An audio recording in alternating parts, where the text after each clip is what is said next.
Salut à tous, de la nouveauté sur l'Alps Tour et donc de la nouveauté sur l'antenne de Golf Plus. On est ravis de vous accueillir sur le parcours du Tronchet en plein cœur de la Bretagne Nord, à quelques kilomètres de la magnifique ville fortifiée de Saint-Malo dont vous voyez quelques aspects. Saint-Malo qui a donné son nom au parcours mais aussi au tournoi. Alors c'est le premier tournoi professionnel disputé sur ce parcours et avant même les premiers drives, on sent beaucoup de fierté dans les propos de ceux qui se sont battus pour que ce tournoi existe. Quand avec Serge Rolik on a décidé de monter ce tournoi, l'idée c'était d'acquérir de la notoriété et si les joueurs sont contents, le public aussi, j'espère que derrière on aura les retombées que l'on attend de cet événement. Alors pour ce qui concerne la satisfaction des joueurs, la seule reconnaissance de ce parcours dessiné par Hubert Chénaud suffit pour se convaincre que l'endroit est à la hauteur de l'événement, à la hauteur aussi de la station mondialement connue dont il porte le nom. Une ville, une station de la taille, de la réputation de Saint-Malo se doit d'avoir un golf de qualité bien sûr, à l'image de toutes les prestations que la ville peut offrir par ailleurs. C'est la ville des grands événements, de la route du Rhum, et puis de grands festivals littéraires et autres. Donc avoir un beau golf, c'est essentiel. Et le golf est un outil qui touche une clientèle de très bon niveau, de gens passionnés qui doivent faire le déplacement quand ils ont la certitude de trouver une belle prestation. Tout est donc dans la volonté de deux hommes, leur conviction, leur aptitude à convaincre, car ce succès annoncé, c'est avant tout un succès collectif. Il faut travailler en équipe, on est 40 sur le site, plus les bénévoles, tout le staff de l'Alps Tour, la télévision, etc. On est pratiquement une centaine de personnes et voilà, ça peut marcher que si ça travaille en équipe. Samedi soir, au terme de 54 trous, les regards se tourneront tous vers la deuxième édition dès l'an prochain. Les enseignements recueillis serviront alors de feuille de route, tout comme les mots prononcés par tous ceux, qu'ils soient acteurs ou spectateurs, tous ceux qui auront vécu l'événement. La première des choses, c'est qu'on dise le parcours était bien préparé. Ça veut dire qu'il y a une bonne équipe sur le terrain, que ce soit une reconnaissance pour Emmanuel et ses jardiniers, le greenkeeper. Je souhaiterais aussi qu'on dise bravo à la restauration parce que la convivialité, l'investissement des équipes et du chef. Puis je voudrais aussi qu'on se dise c'est un beau terrain, c'est un site exceptionnel avec la forêt où le corsaire Surcouf venait faire ses chasses il y a 3 siècles et puis la réserve d'eau de Saint-Malo. Et c'est donc sur ce parcours de un peu plus de 6000 mètres que va se dérouler le premier Saint-Malo Golf Open, un parcours unanimement apprécié par les joueurs pour sa variété. Il est aussi golfique que visuel et sa principale difficulté, elle réside avant tout dans ses greens. Alors ce week-end va être placé sous le double signe de la découverte d'un parcours donc, et des retrouvailles aussi, deux d'un coup. Cette première édition du Saint-Malo Golf Open nous a donné l'occasion de retrouver deux vieilles connaissances dont les trajectoires sont assez révélatrices de ce que peut être une vie de joueur de golf professionnel. Présent cette semaine sur le parcours du Tronchet, François de la Montagne, 37 ans, ancien pilier tricolore du circuit européen, et Jacques Guillet, 30 ans, ancien membre du Pôle France, ancien pensionnaire de l'Alps Tour. L'un et l'autre n'avaient pas mis les pieds sur un tournoi depuis plusieurs années. L'un et l'autre n'ont pas su résister à la proposition qui leur était faite. C'était l'occasion de refaire un tournoi tout simplement. C'est le meilleur moyen d'avoir du temps de jeu. Et puis j'ai eu une invitation du directeur du golf ici. Et donc voilà, on va voir un petit peu où j'en suis. Le propriétaire du golf, Monsieur Rolik, est quelqu'un que j'apprécie. Et le directeur du golf m'a demandé il y a 1 mois et demi si je voulais jouer, que ça lui ferait plaisir. Donc je me suis dit que si ça pouvait aider un tout petit peu à promouvoir le tournoi, j'allais prendre entre guillemets sur moi et puis j'allais venir jouer. Alors aujourd'hui, ils sont tous les deux enseignants, à Caen pour Guillet, à Lancieux pour de la Montagne. Et l'un et l'autre se félicitent de la décision qu'ils ont prise il y a quelques années de tourner le dos à la compétition. Ça faisait 2 ou 3 ans que je payais mes saisons, donc au bout d'un moment, quand il n'y a plus de sous, il n'y a plus de sous. Mais en tout cas, à aucun moment, je regrette le choix que j'ai fait. Je suis très heureux maintenant. Je vais être papa pour la 3e fois au mois de septembre, donc vraiment que du bonheur. Le simple plaisir de jouer, c'est ce que l'un et l'autre déclarent venir chercher ici, avec pour le plus jeune des deux une autre quête. C'est plutôt des objectifs d'attitude, essayer de retrouver une attitude de joueur de haut niveau, tout simplement. Mais bon, il y a quelques automatismes qui sont un peu perdus, donc on va voir, quoi. Semblables et à la fois différents par leur palmarès, François de la Montagne a évolué pendant des années au plus haut niveau européen, ce qui n'a pas été le cas de Jacques Guillet.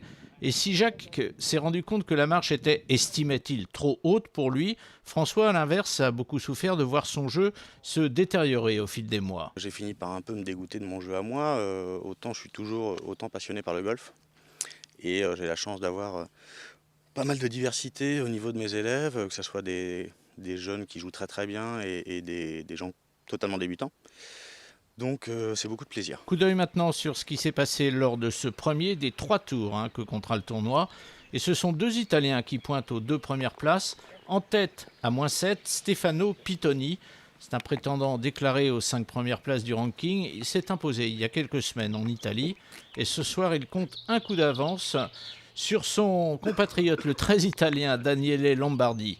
Et puis derrière, à 2 coups, 3 Français sont bien placés, ex-aequo à la 3e place, Julien Rodalec, Jean-Pierre Verselin et Raphaël Marguerie. Raphaël, le seul des 3 à avoir joué dans le fly du matin, enchanté de sa journée.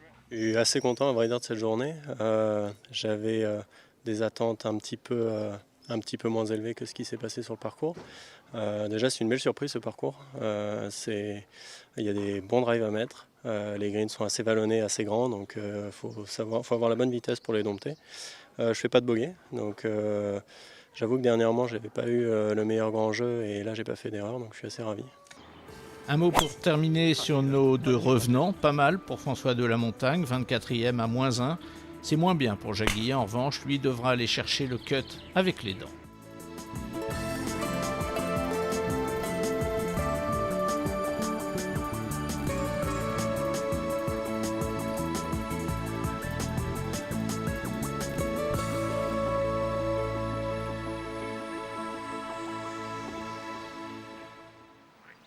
Alors ce Saint-Malo Golf Open se joue donc sur 3 tours avec un cut et donc un reclassement après 2 tours. Concrètement, ça signifie que pour ce 2e tour, les parties s'élancent encore du 1 et du 10. Et nous allons donc faire un résumé de ce 2e tour dans sa pure chronologie. L'Anglais Andrew Cooley, il en termine avec son aller, un excellent aller d'ailleurs, puisqu'il joue déjà -4. Et on le retrouve sur ce qui est son 9e trou.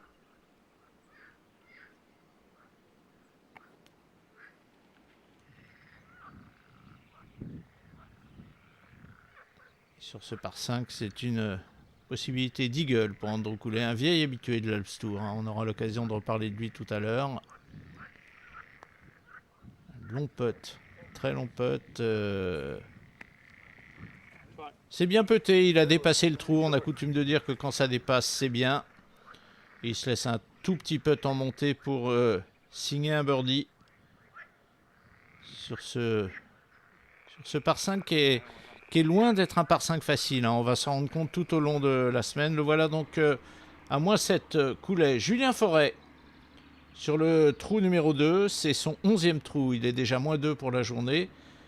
Donc il est parti du 10 et c'est un nouveau birdie pour Julien, qu'il met donc à -3 pour la journée, et vous le voyez à -6 au total.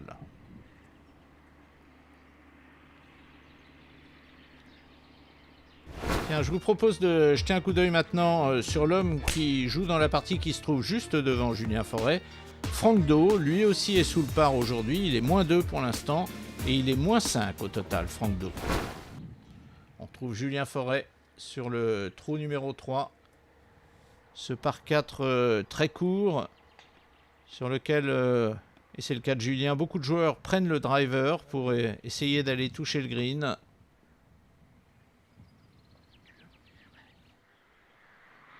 Mais malheureusement, ça s'est un petit peu échappé sur la droite.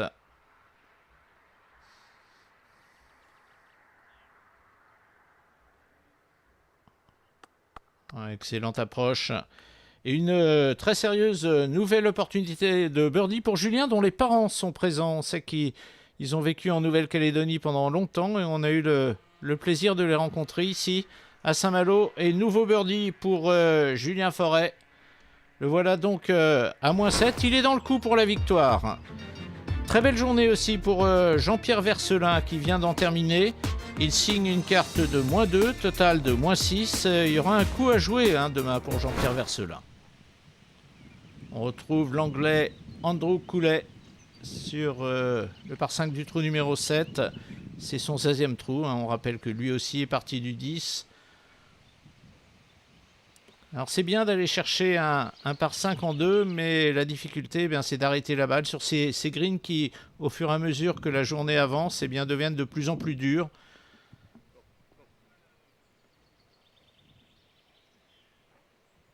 Il se laisse quand même un long putt pour le birdie, l'Anglais. Un long putt pour passer à -8. Et c'est parfaitement négocié. Et voilà à -8 là. La situation est en train de se mettre en place. Julien Forêt sur le trou numéro 8, c'est son 17e trou, son avant-dernier trou. Alors pareil, c'est un par 4 qui est court. Certains joueurs prennent un fer, ce qui a été le cas de Julien pour aller essayer de déposer leur coup de sandwich au drapeau. Et d'autres essayent de l'attaquer avec le driver. Julien a choisi la sécurité. Et un sandwich dans les mains avec une bonne envie d'aller coller cette balle dans un rayon d'1 mètre autour du drapeau. Il y aura un petit peu plus, mais ce sera un putt pour le birdie, un putt qui plus est en montée pour Julien. Pour terminer cet avant-dernier trou à -8 au total.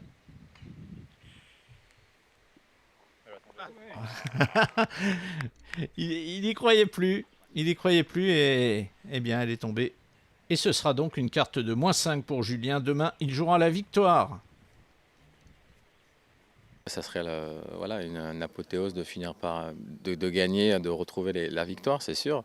Mais je sais que je suis dans la bonne direction. Je pointe mon nez régulièrement, donc je sais qu'il y a un moment où ça voudra tomber. Mais voilà, d'abord, il faut se concentrer sur son jeu et puis on verra après.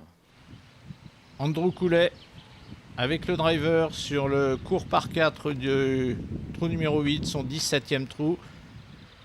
C'est dangereux parce qu'il y a un hors-limite à droite, un hors-limite à gauche. Alors effectivement, on peut toucher le green, ce qui n'est pas le cas de Coulet. Il reste à droite avec une approche qui n'est pas excessivement difficile parce que vous voyez, le green étant léger surplomb, il va être assez facile d'arrêter la balle en principe.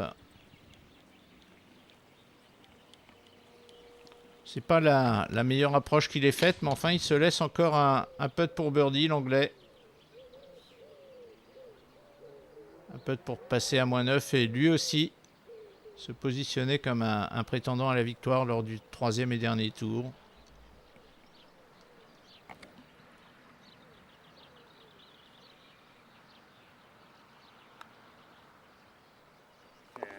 Il putt bien, il l'a prouvé depuis le début. Il a souvent commis des fautes avec ses petits fers, mais il a toujours bien putté. Donc un petit coup d'œil sur le classement à mi-chemin de ce 2e tour. Puisque vous le voyez, Pitoni et Lombardi, les 2 leaders du premier tour, ne sont pas encore partis. On va retrouver maintenant les parties de l'après-midi avec tout d'abord un excellent début de journée pour Thomas Elissalde. -2 après 6 trous. On retrouvera Thomas tout à l'heure.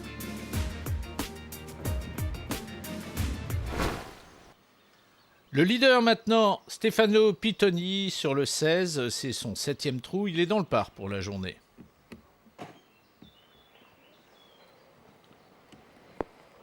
Très joli trou numéro 16 qui devient très difficile quand on a un petit peu égaré son drive, mais en revanche quand on a son drive au milieu du fairway comme c'était le cas de Pitoni, on a une approche vers le green qui n'est pas trop compliquée et qui peut, c'est le cas pour Pitoni, déboucher sur un birdie. Voilà donc qui confirme sa bonne prestation d'hier. Stefano Pitoni, 26 ans. Que l'on retrouve maintenant pour son 3e coup sur le 18. C'est son 9e trou. C'est moyen ça en revanche. Alors c'est un par 5, il va avoir ça pour le birdie, mais on ne peut pas dire que son approche depuis son Son putt depuis l'extérieur du green était un bon putt. En revanche, celui-là, bien attaqué, et ça le met à -9. Continue de faire la course en tête Raphaël Marguerite sur le 18, c'est son 9e trou. Il est déjà -2 lui aussi pour la journée, donc ça va pas mal pour Raphaël Marguerite. On rappelle qu'il a remporté son premier tournoi chez les pros, Raphaël, il y a 3 mois, cette année à Arcachon, au mois d'avril. Qui n'a jamais gagné sur l'Alps Tour pour l'instant. Ah, c'est magnifique. C'est magnifique. Grosse prise de risque, hein, parce qu'il faut quand même aller le chercher en 2, ce par 5 du trou numéro 18.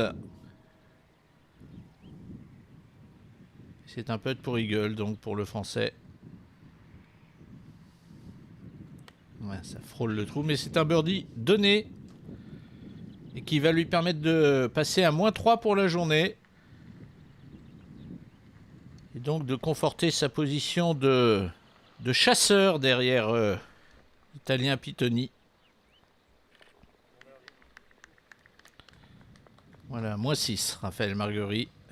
N'a jamais gagné hein, pour l'instant sur l'Alps Tour. Quelques très bonnes places en revanche. Sur le trou numéro 1, le leader, c'est son 10e trou.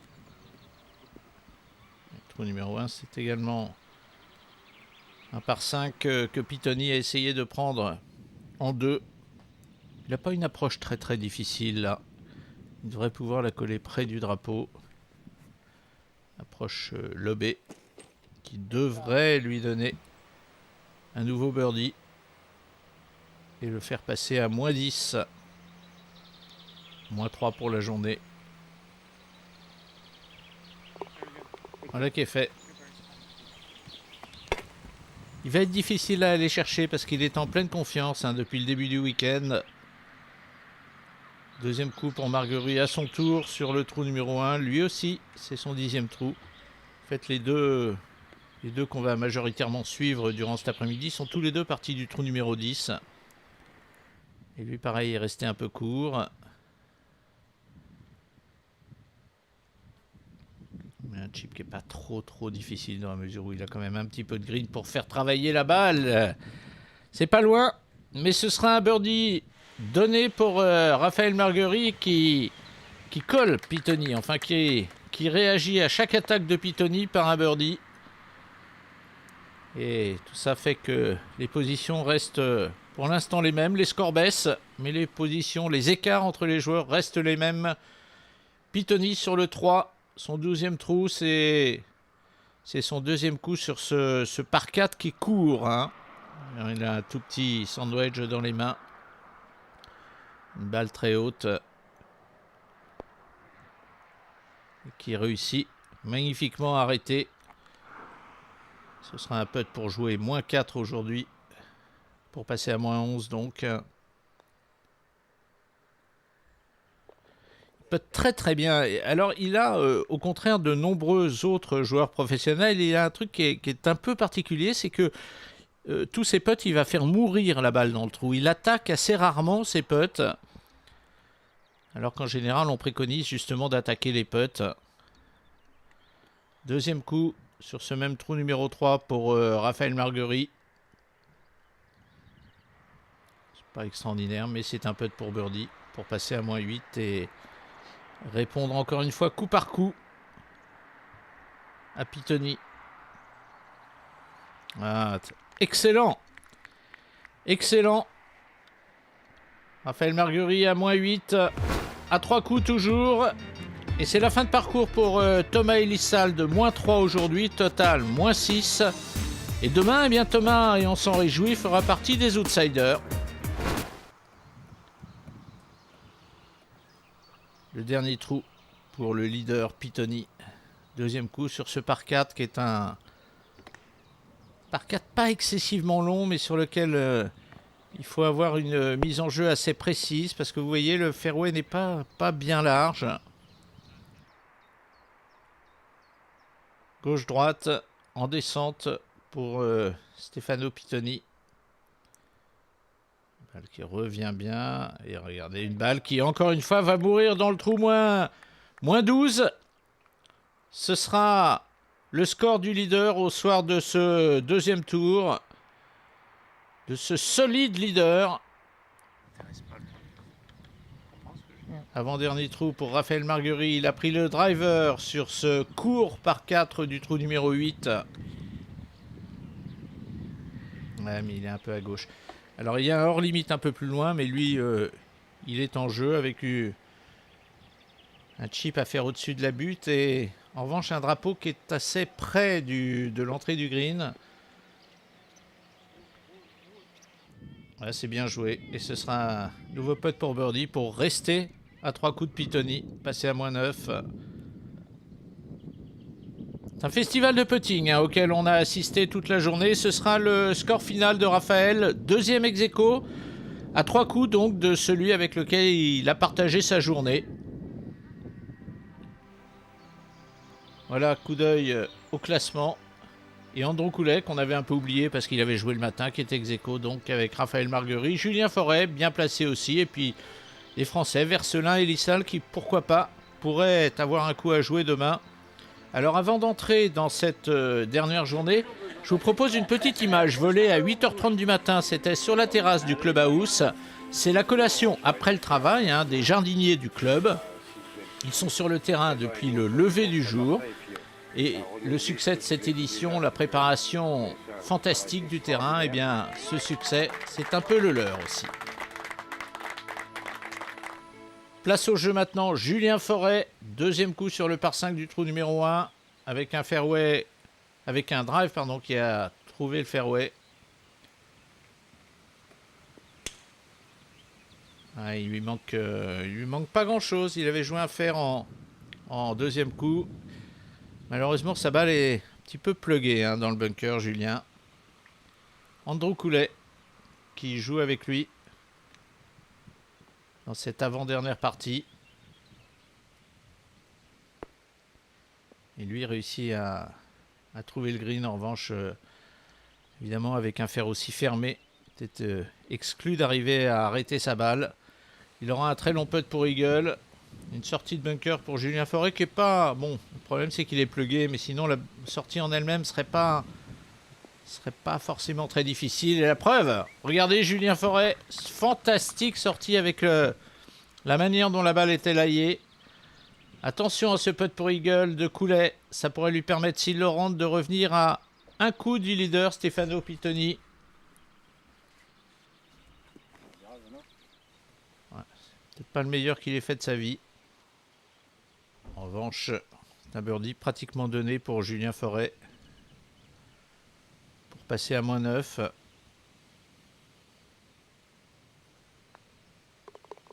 Voilà. Et ce doux bruit de la balle qui tombe dans le trou.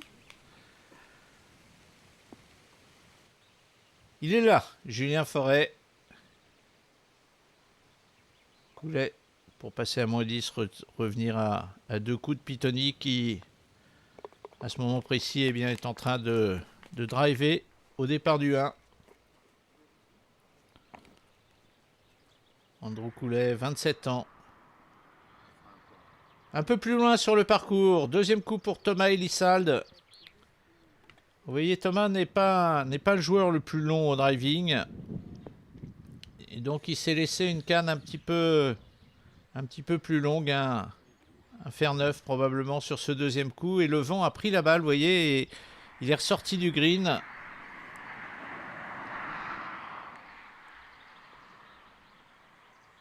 Ah, c'est très bien. C'est même mieux que très bien. Et ça permet à Thomas de passer à moins 7 après 3 trous. Premier birdie du jour. On lui souhaite d'en connaître beaucoup d'autres. Julien Forêt, deuxième coup sur le par 4 du trou numéro 2.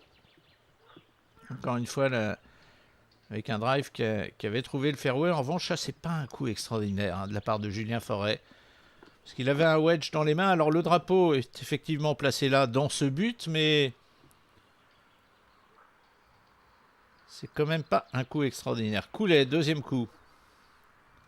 Sur ce même trou numéro 2.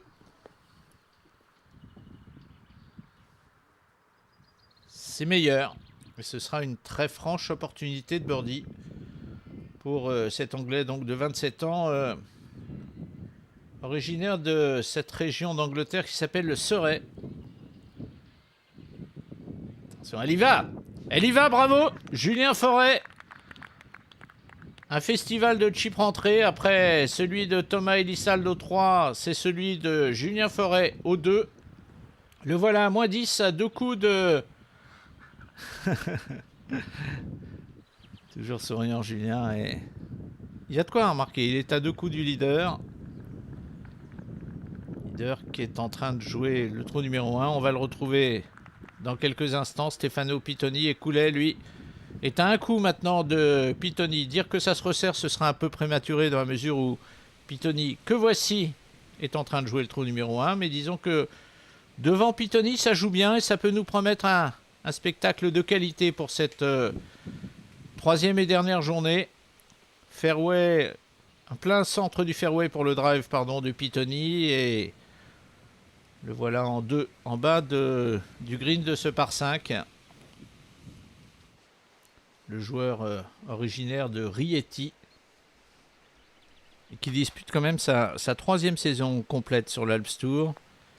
Il a mis 2 ans et demi à gagner, puisque sa première victoire remonte il y a tout juste un mois, chez lui en Italie, sur un des nombreux tournois italiens qui composent cette saison d'Alps Tour. Et ce sera un birdie pour Pittoni. Une bonne manière d'affirmer d'emblée que même si les autres devant sont en train de faire des birdies et de revenir sur lui, il ne va rien lâcher. On retrouve sur... le par 4 du trou numéro 5, deuxième coup pour Thomas Elissalde.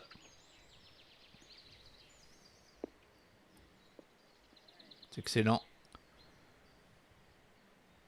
C'est excellent. Et ce sera une occasion pour Thomas de signer un nouveau birdie. Et de rester quelque part dans cette position d'outsider. Elle va mourir dedans, oui. Le voilà donc à 5 coups du leader. Alors évidemment, à la régulière, il sera difficile d'aller chercher Pittoni, mais après, il y a les aléas du jeu qui peuvent faire que Pittoni pourrait avoir une baisse de régime. Et à ce moment-là, ils sont nombreux à pouvoir prétendre revenir sur lui, même si pour l'instant, depuis le début du week-end, et encore une fois, sur ce deuxième coup du trou numéro 2, eh bien Pittoni... marque sa différence, on pourrait presque dire. Peut-être pour passer à moins 14 et maintenir tous ses adversaires à distance. Psychologiquement, très important pour lui de bien démarrer ce début de parcours. Et il pouvait difficilement mieux le démarrer. 2 birdies sur les 2 premiers trous. Le voilà à moins 14. Il est souriant ce garçon.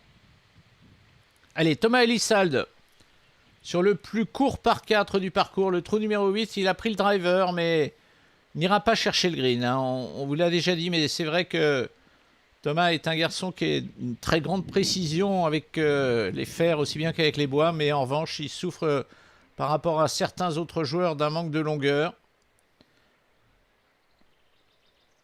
Proche le B pour arrêter la balle, parce que vous voyez, le drapeau est quand même placé très près de la butte. Un emplacement de drapeau qui d'ailleurs était un petit peu dissuasif pour attaquer le green dans la mesure où il y avait cette butte qui barrait l'accès au green et c'est un peu de pour birdie. En tout cas pour Thomas Elissalde, très intelligemment joué. Et le voilà à moins 9. Toujours à 5 coups de la tête, mais toujours là. Un petit coup d'œil sur un autre Français bien placé et qui lui aussi se maintient d'une certaine manière dans la bagarre. Il s'agit de Jean-Pierre Vercelin et il joue moins 1 sur l'allée. On avance sur le parcours. Raphaël Marguerite, deuxième coup sur le par 4 du trou numéro 9 avec un drive. Vous voyez qu'il a trouvé le petit rough, mais pas de difficulté pour ce deuxième coup de Raphaël. Oh, c'est magnifique. C'est magnifique et ce sera un birdie donné. Et il n'y a pas eu, sur ce trou numéro 9, il n'y a pas eu tant de birdies que ça depuis le depuis le début de la semaine. C'est d'autant plus remarquable de la part de Raphaël Marguerite. Il faut dire qu'en dehors du premier jour où il n'y avait pas de vent, ou quasiment pas, eh bien le vent s'est levé sur les 2 tours suivants. Et donc les scores sont nettement moins bons pour l'instant. On retrouve Raphaël Marguerite pour son deuxième coup sur un autre par 4, le trou numéro 10. Ah, excellent jeu de fer. Excellent jeu de fer qui lui donne une nouvelle opportunité de birdie. Passer à moins 11. Et revenir à 3 coups de celui dont il partage la partie, hein, puisqu'il est en dernière partie avec Pitoni. Et oui, ça maintient le suspense. On vient juste de dépasser la mi-parcours. Vous voyez, 3 coups d'avance, mais bon, derrière, tout est ouvert. Et puis, à 3 coups, c'est bien 3 coups, mais il reste 7 trous à jouer. Et Pitoni ne peut pas avoir le moindre relâchement. Le voilà au départ du trou numéro 12 avec le driver dans les mains.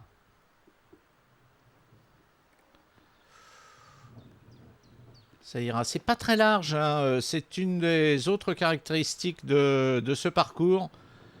C'est que les fairways sont souvent assez étroits. Pitoni.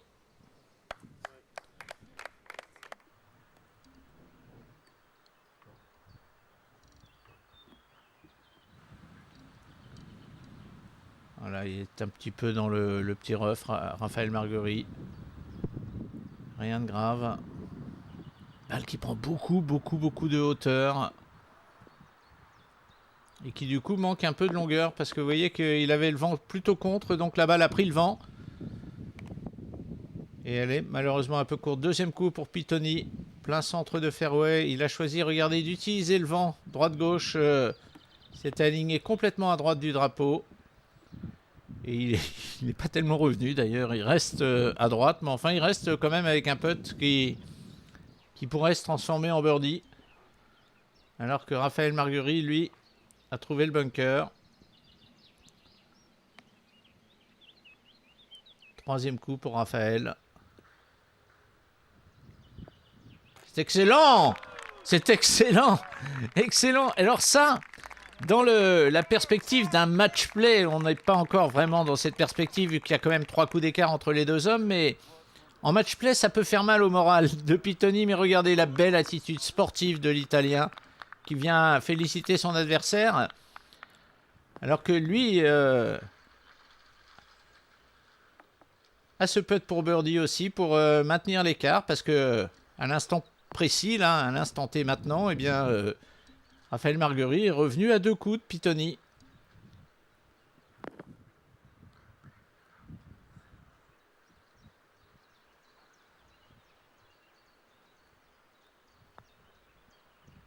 Gauche-droite.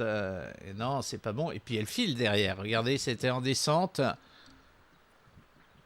Elle file et il se laisse quand même 1,50 m pour sauver son par. Et ne sortir de ce green qu'avec 2 coups d'avance sur Raphaël Marguerite. Ah, elle passe en dessous. Elle passe en dessous. La faute de Pitoni. Alors, c'est incroyable hein, ce qui s'est passé sur ce trou où Pitoni semblait le mieux après le deuxième coup. Eh bien, il fait un bogey là où son adversaire fait un birdie. Il n'y a plus qu'un coup d'écart entre les deux hommes. Tout est maintenant relancé. Le 14, 178 mètres, c'est le plus long par 3 de ce parcours. C'est un très mauvais coup hein, de la part de Pitoni. C'est un très mauvais coup. Il y a surtout un mauvais choix de club. Il fallait une canne de plus. C'était un fer 5 et non pas un fer 6 comme a pris Pitoni. Peut-être pour birdie, mais regardez, il a une cassure énorme. C'est droite-gauche dans un premier temps et gauche-droite sur la fin. Et elle ne revient pas suffisamment. Elle n'avait pas assez de vitesse. Hein. Elle s'est un petit peu arrêtée dans la montée du green. Et il a ça pour sauver son par et pour conserver la tête seule. Conserver la tête avec un coup d'avance sur Raphaël Marguerite. Et ça fait 2 fois de suite qui rate des petits putts, Stefano Pittoni. Attention à ce que ça commence pas à trotter dans la tête.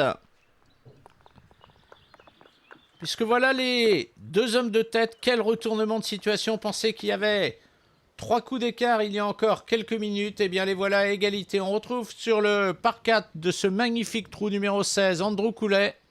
Son drive était un peu à droite. Il s'est retrouvé au pied d'un arbre tutoré. Enfin avec un tuteur. Et donc il a eu droit à un free drop, mais il avait une position d'attaque difficile. Il n'a pas pu arrêter cette balle près du drapeau. Et là, ça va filer maintenant. Ça va filer, ça fait un putt pour sauver le par qui va être difficile pour cet Anglais, qui lui est présent sur l'Alps Tour depuis 2013.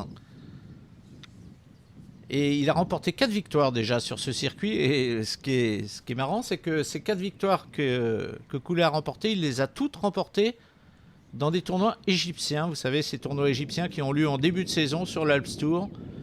Eh bien, il a remporté 4 victoires depuis 2013. Et là, en l'occurrence, il concède un bogey qui virtuellement va l'éliminer de la course à la victoire. Et on va se concentrer maintenant sur les 2 hommes de la dernière partie. C'est là que tout se passe. Deuxième coup sur le par 5 du trou numéro 15 pour Raphaël Marguerite. Un drive qui était plein fairway, pleine piste. Et il trouve un bout de green.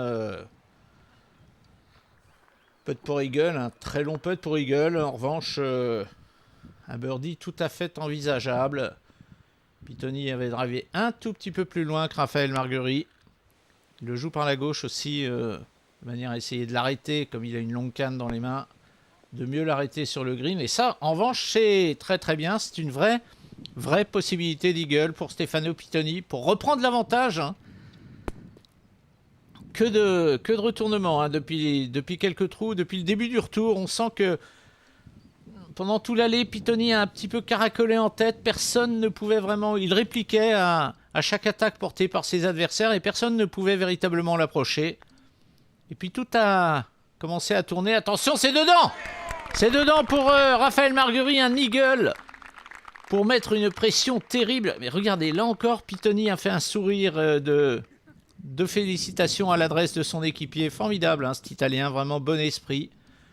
Beau joueur. Et lui aussi va putter pour Eagle. Alors que, à cet instant précis, eh bien, Raphaël Marguerite, avec 3 trous à jouer, a 2 coups d'avance sur l'Italien.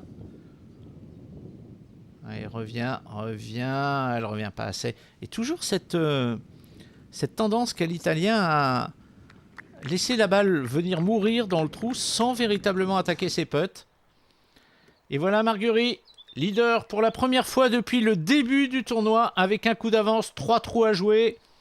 Et attention à ce par 4 du trou numéro 16, le bois 3 dans les mains de Raphaël Marguerite.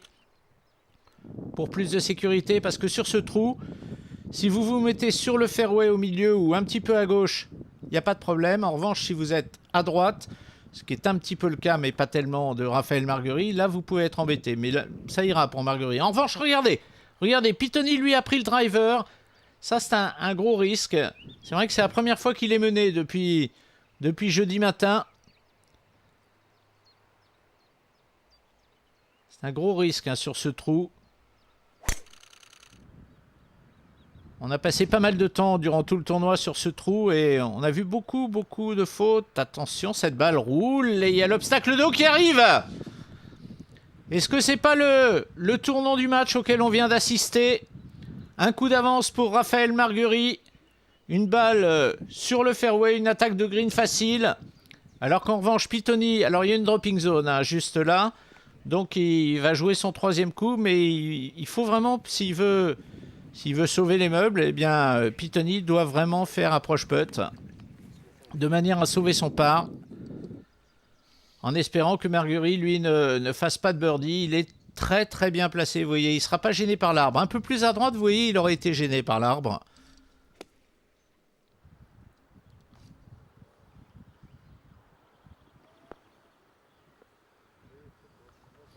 Avantage, Raphaël Marguerite. Un coup d'avance, il est en position de birdie sur le green du 16.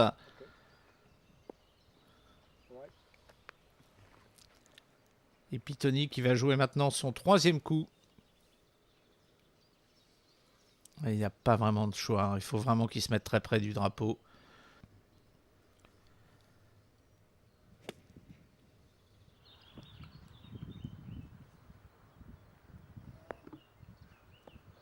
Et regardez.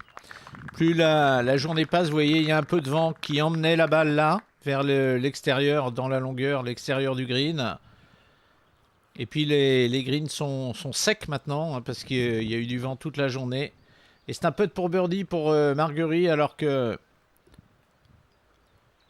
Hein, il va en manquer. Il va en manquer, mais enfin le par sera pas loin d'être donné. En revanche, extérieur du green, gauche, droite, descente. Et il faut absolument rentrer ce putt s'il veut rester dans la bagarre. Et il le fait! Ah, il le fait. Regardez, on a croisé des Italiens sur le parcours et il se trouve qu'ils sont là au bord du 16, regardez. Et le moins qu'on puisse dire, c'est qu'ils soutiennent leurs joueurs. Et toute la pression est maintenant sur les épaules de Raphaël Marguerite. 90 cm pour sauver son par et conserver le coup d'avance qu'il a sur son équipier. Oh, il le rate. C'est incroyable. On est en train de vivre un truc incroyable.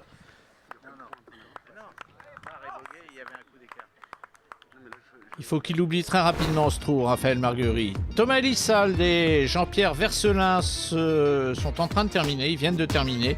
C'est une carte de -3 pour Elissalde qui finira 5e du tournoi. Une carte de -2 pour Vercelin qui lui terminera à la 7e place. Départ du 17 par 4, 344 mètres, vous le voyez. Raphaël Marguerite.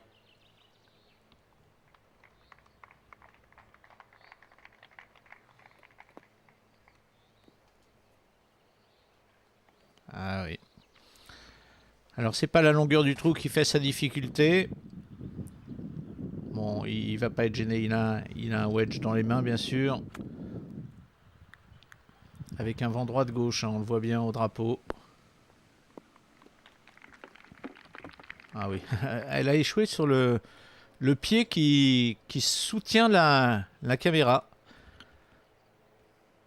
C'est la raison pour laquelle on l'a perdu de vue en fin de course. Mais voilà, elle est là. Et il a choisi de prendre le putter, Raphaël Marguerite. Oh, c'est mauvais.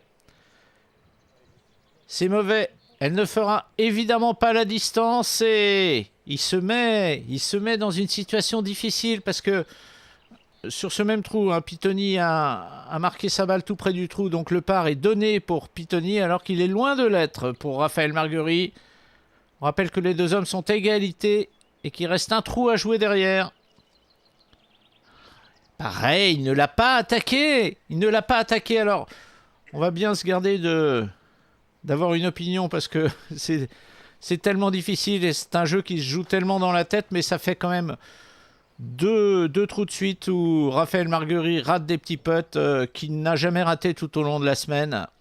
On peut penser que la pression est vraiment maintenant sur lui. Putt pour eagle pour Coulès sur le 18, sur son dernier trou. Alors on dit putt pour eagle parce que c'est comme ça que ça s'appelle, mais enfin c'est très long quand même. Donc cela dit, c'est un excellent putt avec une réelle opportunité de birdie maintenant pour l'Anglais.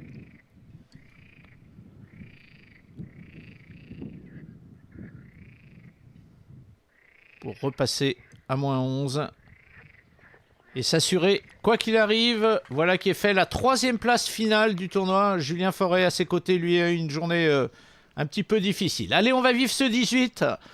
Un coup d'avance maintenant pour Stefano Pitoni qui a pris le driver.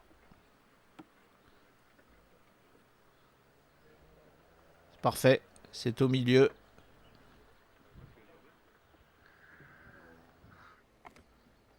Et le driver également dans les mains de Raphaël Marguerite. Alors on va dire un petit mot sur ce trou numéro 18 parce que c'est un trou qui en termes de longueur pourrait être pris en deux par les joueurs et il l'a été les jours précédents quand le vent soufflait dans le dos.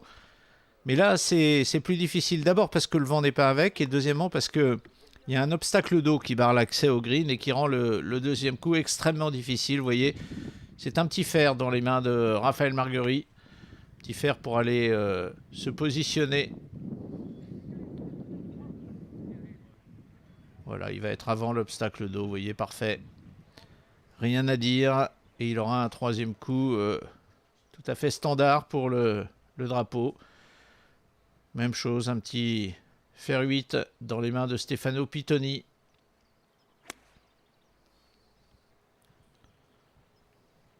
Ouais, ça devrait aller. Voilà, c'est un petit peu dans le petit rough à gauche, mais pour l'instant, c'est le statu quo entre les deux joueurs. Et statu quo, eh bien, ça signifie victoire de Stefano Pittoni pour l'instant. On rappelle que à moins 13, il compte un coup d'avance sur Raphaël Marguerie. Un drapeau assez clément pour ce dernier tour, sur ce trou numéro 18. En revanche, un très mauvais coup. C'est un très mauvais coup de la part de Pittoni. Et là, il ouvre la porte à un rétablissement, si je puis dire, pour Raphaël Marguerie. Car il est quasiment assuré que Pittoni ne fera pas de birdie. Et si Marguerie colle sa balle au drapeau, il a de bonnes chances de partir en play-off. Et c'est ce qu'il fait, Raphaël. Quelle fin de journée on est en train de vivre. Pas une certitude, il n'est pas donné, évidemment, le putt de Raphaël Marguerie, mais il est quand même très près. Et c'est une réelle opportunité de birdie. Alors que Pittoni, vous voyez, un putt difficile, qui est bien putté, mais... Et maintenant, il va falloir rentrer celui-là pour le par, parce que si Raphaël Marguerie rentre, il fera donc birdie. Et il est plus près du trou, là, encore, que Pittoni. Il faut absolument qu'il rentre ce putt pour le par, Pittoni, s'il veut ne serait-ce que partir en play-off et voir gagner le tournoi. Voilà, c'est fait. Et au tour de Raphaël Marguerie pour gagner sa place en play-off contre l'homme avec lequel il a partagé toute sa journée. Et voilà qui est fait. Ce sera donc un play-off et le public s'en réjouit, et nous aussi d'ailleurs, parce que c'est vrai qu'on a vécu une journée assez étonnante, calme dans un premier temps, et puis on ne peut plus agiter à partir du trou numéro 12. Et ce qu'on ne voit pas à l'image, mais ce qu'on a vécu nous en direct sur place, c'est qu'à ce moment précis, au tirage au sort du play-off qui donne l'avantage, enfin l'honneur, à Raphaël Marguerie, et bien juste avant, Stefano Pittoni est allé voir Marguerie en lui disant « Quoi qu'il arrive, tu as fait une super partie aujourd'hui. » Très très bon esprit encore de cet Italien. Le driver dans les mains de Raphaël Marguerie. Paraît parfait. Et ça l'est. Driver également dans les mains de Pittoni.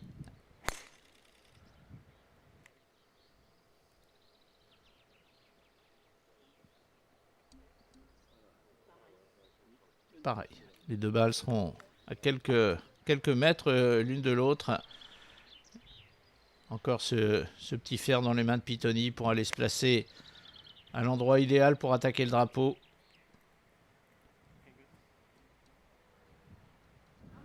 À cet endroit-là, ils sont à peu près à 230 mètres du green l'un et l'autre. 230, 240 mètres du green.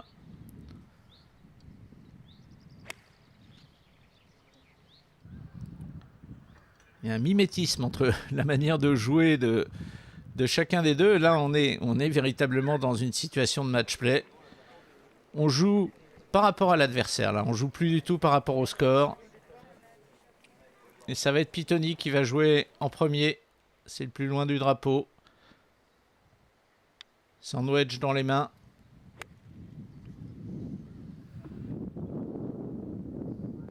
Oh! Il tue le match. J'ai bien peur que Stefano Pittoni vienne de tuer tout suspense dès ce premier trou de play-off. Il faut qu'il se colle au drapeau, Raphaël Marguerie. C'est pas mal aussi, mais il va se laisser 3 mètres.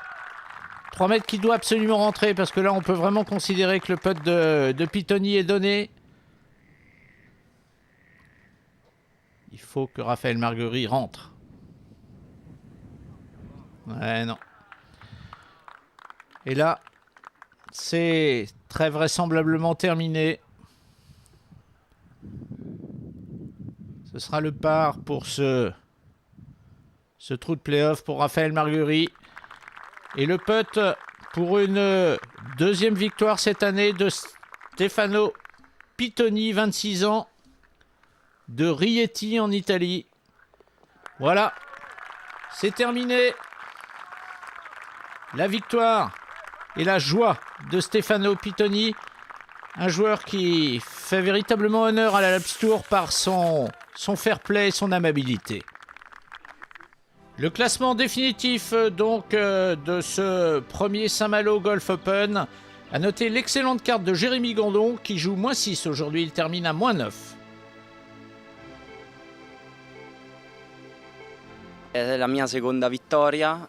C'est un sentiment très fort de gagner une seconde fois, d'autant plus que la première fois j'avais gagné chez moi et là je gagne à l'étranger. Et qui plus est sur un parcours qui a été magnifique et au cours d'un week-end magnifique et d'une journée magnifique partagée avec Raphaël Marguerite. Non, vraiment, ce sera un des très grands souvenirs de cette année d'Alps Tour. Quindi mi sono sentito quasi a casa. Moi, le sentiment qui ressort, c'est sûr déçu parce qu'on a toujours envie de gagner évidemment. Maintenant non, j'ai pas de regrets, j'ai joué à fond, j'ai joué ma stratégie du début à la fin et finalement ça a payé. Donc la prochaine fois, ce sera la victoire avec 2 ou 3 coups d'avance et pas un play-off. Voilà, c'est vrai qu'il la mérite cette victoire. L'ordre du mérite, Matoila s'est déjà assuré de terminer premier de cette saison de l'Alps Tour. Regardez derrière, c'est très serré. Pittoni remonte à la 5e place. À noter Victor Pérez, le français, à la 4e place et Franck Do, toujours 2e. Voilà, c'est sur ces images de remise des prix qu'on va se séparer et on a conscience, et on espère vous l'avoir restitué par l'image, on a conscience d'avoir vécu un tournoi exceptionnel ici à Saint-Malo durant ce week-end. Et on se retrouvera pour une nouvelle manche de l'Alps Tour au mois de septembre prochain. Merci, salut à tous.